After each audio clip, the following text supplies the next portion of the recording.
challenge ang una sa Team Pinoy. Isang kandidato sa kanila kumain ng apoy o kumain ng bubog. Tignan natin kung pupuntahan ng tao. Oh, anong sa inyo dyan, LP? I will not dignify Toby Tiangco. Ba't ka tumatawa? Si Senator Frank kasi, tumatawa pa.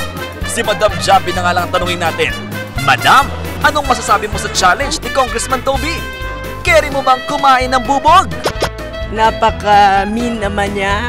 Napaka-low blow naman yun na malumaglumanon kami ng bubog. Siguro siya, kakayanin niya yan kung gusto niya. Eh madam, kung di kayo kakain ng bubog, ano ang gimmick nyo? Hindi po kami cheap eh. Hindi kasi cheap ang Pilipino.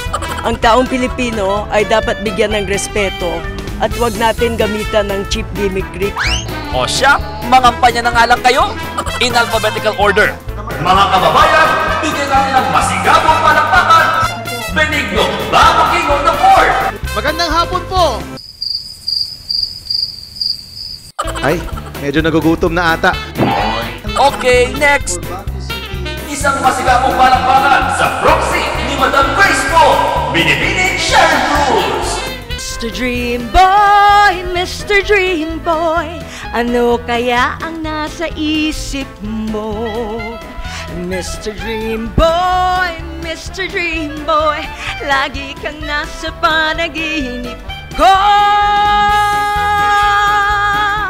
Sana'y masabi ko sa'yo ang nakataglim ko. Ikaw ang tanging dream boy ko, mananatiling dream boy ko. Iboto nyo si